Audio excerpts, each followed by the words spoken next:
In this exercise, I'm going to show you how to adjust the colors in a layered composition using adjustment layers. Very powerful application of the software coming up. I'm working inside of a document called drippingwet.psd, found inside the exercise files folder. Again, these images come to us from photographer Katerina Gavoroschenko. I'm going to make my panels a little wider by dragging this vertical divider between the panels and the open image. And then I'm going to click on the top layer in the stack, Woman 1. And we've got a fairly graphical composition going on. I want to really emphasize the graphic nature of this piece by exaggerating the contrast and the color inside the image. So we're going to start things off by adding a brightness color adjustment layer. I'll make sure my adjustments panel is open. And if it isn't, I can go to the window menu and choose adjustments. And then I'm going to click on brightness contrast in order to add a brightness contrast adjustment layer. I'll start by increasing the contrast to, let's say, about something like 50. Looks pretty nice. And notice that we're modifying the colors of both layers at the same time. So we're affecting all layers below the adjustment layer.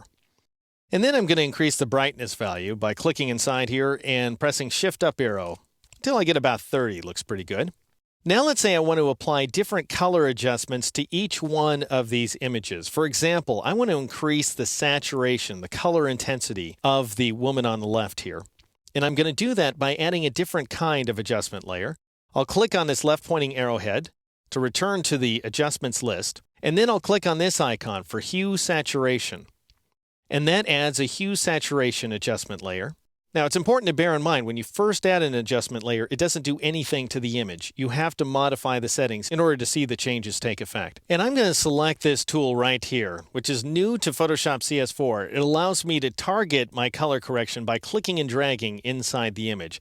And I'm going to click on this woman's lips right here, and I'm going to drag over to the right to increase the saturation, or I could drag to the left to decrease the saturation. I'm going to drag a little bit to the right to get these hot colors right here. Now notice that I'm affecting both images. I don't want that. I just want to affect the image on the left. If I look at the way the layers are organized in the stack here, Woman 2 is below Woman 1. So I can just drag this new hue saturation adjustment layer down the list to below Woman 1, and that way it will just affect Woman 2.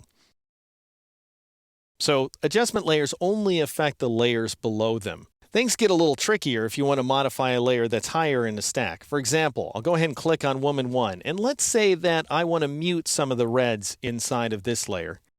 I'm going to add yet another adjustment layer, this time color balance, by clicking on the color balance icon. And I'm going to shift the colors in this image from red over to red's color opposite, its color complement, which is cyan. And I'm actually going to shift these colors pretty far over, all the way to -30 right here. Now notice that I am changing, once again, I'm changing both of the images. So if I click the eyeball in front of this color balance layer to turn it off, you can see that both layers, as I turn it back on, are changing at once. So how do I affect just Woman 1 and not Woman 2 below? Well, I go to this icon right there, this little clipping icon, and I click on it.